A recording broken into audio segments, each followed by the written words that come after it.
सवाल साथ ही में जांजवा जी ये भी है, यासिर जांजवा जी ये भी है कि क्या ये मान लिया जाए अब कि जो तख्ता पलट हुआ बांग्लादेश में, उसके पीछे की जो स्क्रिप्ट थी, जो पूरा का पूरा ब्लूप्रिंट था, फुटप्रिंट था, वो तैयार किया गया पाकिस्तान में बैठ के? इसके कारण भी गिनवा दूंगी मैं भी कुछ देर में। अनामिका जी, बहुत शुक्रिया आपने मुझे इनवाइट किया। पहली तो बात यह है कि आप लोगों का ये बुखार क्यों नहीं उतरता है कि पाकिस्तान बैठ के बांग्लादेश में ऑर्केस्ट्रेट कर रहा है कुछ। ये बांग्लादेश का अंदरूनी मामला है, आप बंगालियों को डील करने दें। कर्नल साहब, आप बिल्कुल, कर्नल शैलेंद्र, आप हौसला कर लीजिए। आप बिल्कुल, मैं आप की बातें बड़े अच्छे तरीके से सुनता हूँ, बड़े मुहज़्ज़ब तरीके से आप बोलते हैं, लेकिन मैं सिर्फ ये कह रहा हूँ कि हम लोग ये स्टॉर्म इन द कप क्यों चाहते हैं। एक पाकिस्तान का प्राइम मिनिस्टर यूएन के इजलास में गया हुआ है, आपके एक डिप्लोमेट यहाँ पे बैठे हुए हैं। This is part of normal protocol कि वो मालदीव्स के प्राइम मिनिस्टर को भी मिला है, शहबाज शरीफ मालदीव्स के प्राइम मिनिस्टर को भी मिला है, बांग्लादेश वाले को भी मिला है, और बहुत सारों को भी मिल रहे हैं। तो इसमें क्या बुराई है? अब जहां तक रह गई बात कि जो कुछ हुआ है बांग्लादेश में पिछले चंद महीनों में, उसमें पाकिस्तान का हाथ है, ये तो आपका ख्वाब है और ख्याल है। जो जमाते इस्लामी संगठन जो अब तक बैन था बांग्लादेश में, 2013 में शेख हसीना ने बैन कर दिया था, तख्ता पलट के तुरंत बाद 1.5 महीने के अंदर उस पर से बैन हटा लिया जाता है। ये वो संगठन है जिसके ऊपर आरोप लगे कि जो आंदोलन था नौजवानों का, उसको भड़काया गया, उसको कैप्चर किया गया, और ये वही संगठन है जिसको लेके अब कयास ये लगाए जा रहे कि इसकी पूरी चल रही सरकार में पूरा दखल है। लौटूंगी मैं आपके पास, लेकिन इस बीच पाकिस्तान में जो कुछ भी चल रहा है उसको लेके बयान आया है मरियम नवाज का, पहले वो सुनवाते हैं आपको, फिर आगे की बहस। कोई एम्बेसडर आए हुए थे नवाज शरीफ साहब के पास, तो मैं किसी मुल्क के एम्बेसडर थे, मैं भी उनके साथ बैठी थी, तो उन्होंने कहा कि ये जो इंतशार है पाकिस्तान के अंदर, इसके बारे में आप कैसे देखते हैं? तो नवाज शरीफ साहब ने कहा कि हम इसी इंतशार में बड़े हुए हैं, यही इंतशार में हमने पॉलिटिकली ग्रो किया है, और आज भी हमारे लिए कोई नई बात नहीं है, पाकिस्तान में ये सदा से होता है। इरशाद जी, यासिर जी, आप लोगों की पोल तो मरियम नवाज खोल रही हैं। लौटूंगी मैं आपके पास, इसी पे चर्चा और करेंगे, लेकिन रॉबिन सचदेवा जी, ये जो दोनों देशों की दोस्ती जो बढ़ रही है, आप पाकिस्तान बांग्लादेश की, इरशाद जी मैं आऊंगी आपके पास, आऊंगी आपको बताऊं।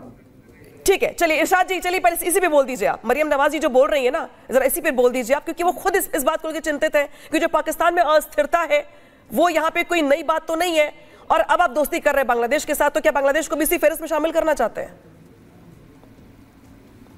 देखिए, बांग्लादेश को इस फहरिस्त से निकाल रहे हैं और पाकिस्तान को भी निकाल चुके हैं हम, क्योंकि दगाबाजी और जहर फैलाना और आतंक फैलाना हिंदुस्तान का अजल से ये काम है। अब बांग्लादेश आपसे आजादी हासिल कर चुका, आपको असल में प्रॉब्लम यह है, आपके अरबों डॉलर डूब गए। पहले आप काबुल में डूबे, अब आप बांग्लादेश, अब सुनिए पूरी बात सुनिए, बांग्लादेश में डूब गए। आपको देखें, बांग्लादेश मुसलमानों का मुल्क है, बांग्लादेश ने आजादी हासिल की है डिक्टेटर नानी अम्मा जो कि हिंदुस्तान की है, मैं बार बार एक ही लफ्ज कहता हूँ, उस नानी अम्मा से आजादी हासिल की। आपकी प्रॉब्लम क्या है? बंगाली आजाद हुए, आपकी प्रॉब्लम क्या है?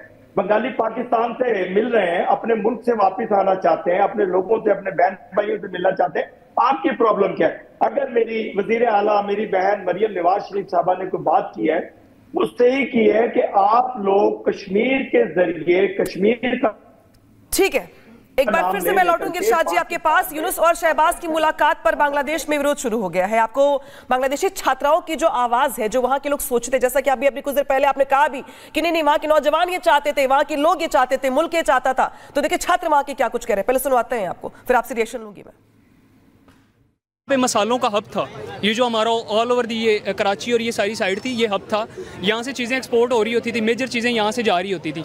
आज भी ये जो चीज़ें सेटल्ड हैं यहाँ पे, ये चीज़ें उसी तरह से, मैं कह रहा हूँ अगर काश हम पे अभी भी ब्रिटिश रूल कर रहे होते ना, इंडिया, पाकिस्तान और बांग्लादेश पे, आज हम इस हालत से ज़्यादा अच्छी हालत में होते।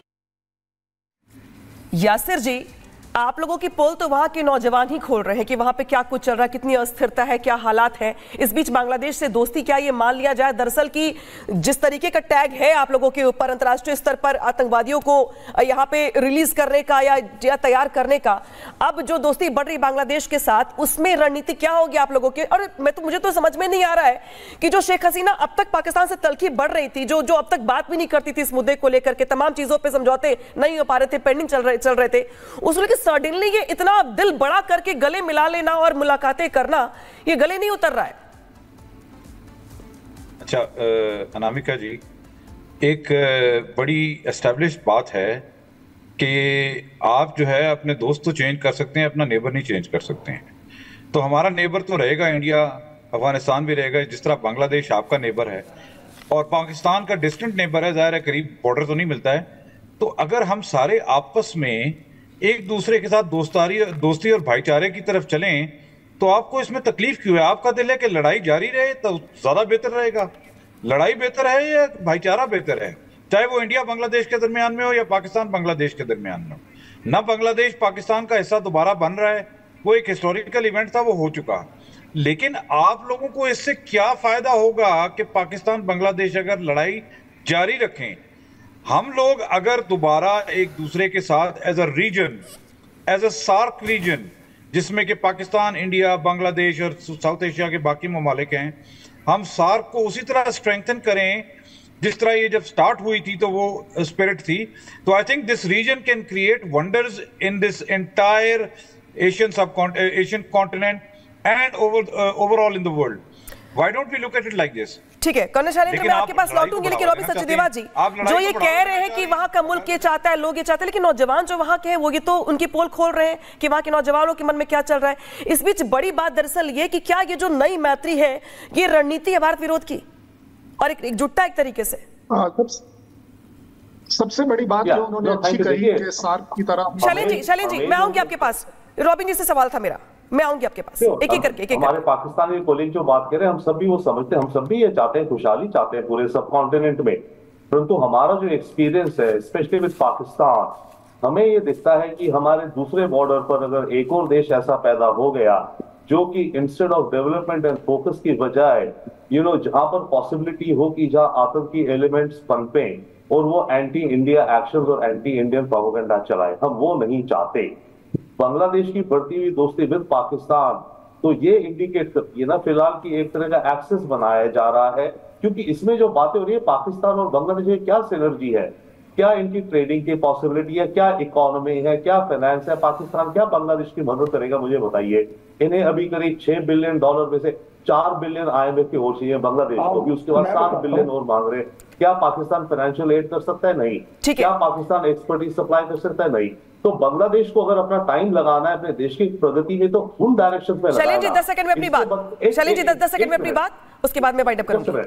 एंड इंस्टेड ऑफ दैट अगर सर मैं सिर्फ ये कह रहा था कि अगर आप सार्क को स्ट्रांग बनाना चाहते हैं और क्यों नहीं बन पा रहा, ये जो आपके पड़ोस में पंडित जी बैठे हैं ना, इरशाद अहमद जी, ये जो पॉलिटिशियन जो है चीजों को कभी भी ठीक नहीं होने देगा अपने चंद सिक्कों को चलाने के लिए। मेरे कंप्लेंट इरशाद साहब आपसे नहीं है as a political party, otherwise आप ही बताइए। आप एक तरफ कह रहे हैं कि वो कंट्री आपके तरफ वापस आना चाहता है, आपके साथ वो मिलाप करना चाहता है, विलय करना चाहता है।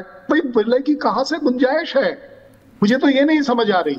सबसे बड़ी बात अगर करनी है तो मुझे लगता है पाकिस्तान को पहले ये डिसाइड करना पड़ेगा कि क्या हम खुद अपनी टेररिज्म रोक पाएंगे, एरिया के अंदर शांति लाने की कोशिश के जरिए अपनी कंट्री में सबसे पहले शांति ले आएंगे। ठीक है, और यही वजह है कि जो सवाल है वो खड़े हो रहे हैं कि आखिर ये जो नई दोस्ती है इसके जरिए क्या भारत विरोध की रणनीति जो है वो यहाँ पे तैयार करवाई जा रही है। शुक्रिया आप सभी का जुड़ने के लिए, बातचीत करने के लिए। और इसी के साथ सवाल दरअसल छोड़े जा रहे हैं आपके पास कि जो तस्वीर निकल के आई है न्यूयॉर्क में नवाज शरीफ की और मोहम्मद यूनुस की मुलाकात की, इस मुलाकात के मायने क्या है और जो उसका असर है